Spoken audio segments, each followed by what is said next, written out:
To thrive, children need to feel close to their parents. That warm sense of connection is the foundation of children's intelligence and developing judgment. Parents have plenty of love to give, but they have little support in a fast-paced world. Every parent has difficulties. Sooner or later, every parent runs out of patience. Parents don't have many reliable tools for resolving the emotional challenges that children present. The result is hard times for parents and children.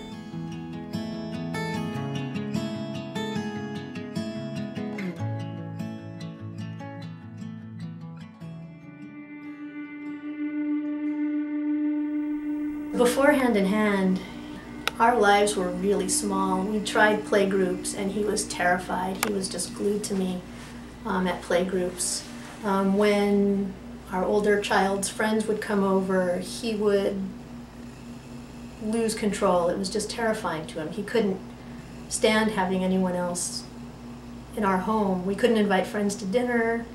It was hard to go places. We would just get these monster diva tantrums, you know, of like, I'm going to fling myself on the floor and screaming and crying for, you know, an hour or 2 hours. And I had no idea what to do. It just seemed like a hurricane or something, just sweeping through the house. And it was just like a really helpless, sad feeling of, you know, the relationship that I had envisioned having with my children versus the one that I was having.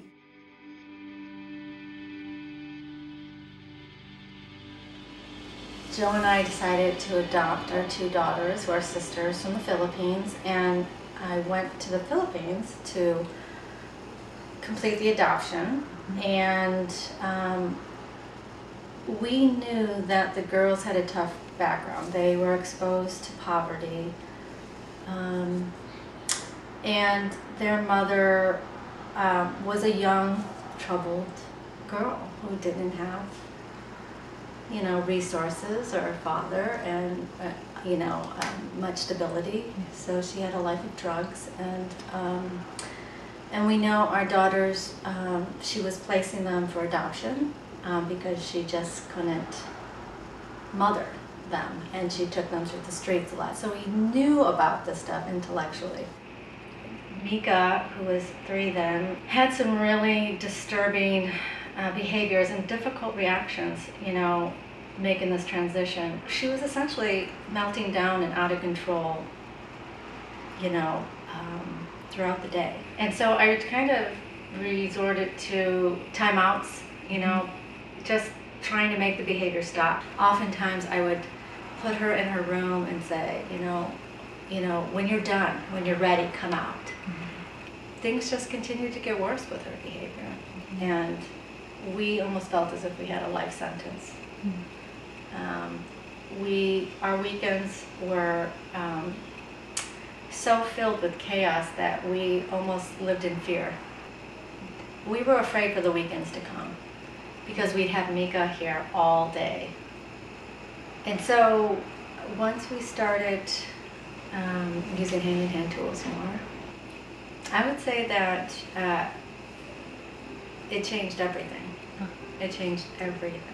I finally felt like I could deal with her emotions in a way that would help her, and that wasn't overwhelming and scary for me. I could really sit with her as long as it took, knowing that this was actually going to help her, that her having these feelings were a good thing, that it was going to heal.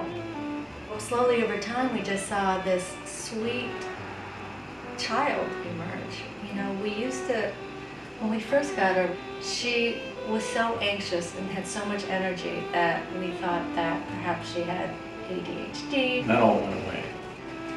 That all went away, you know? I mean, we saw this child emerge, not a bullying, frenetic, anxious you know, adult-like child, but we saw this girl that wants to love and wants to connect and wants to be held.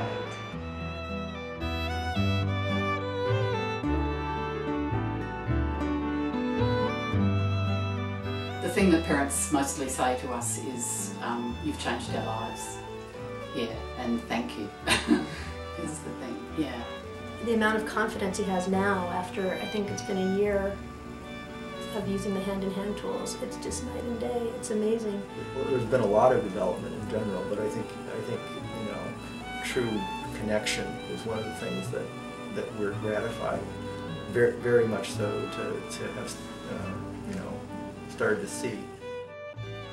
It's just relaxed everything in my house. Our family feels open and warm and safe. Hand in Hand has given us, you know, the family that we've always wanted.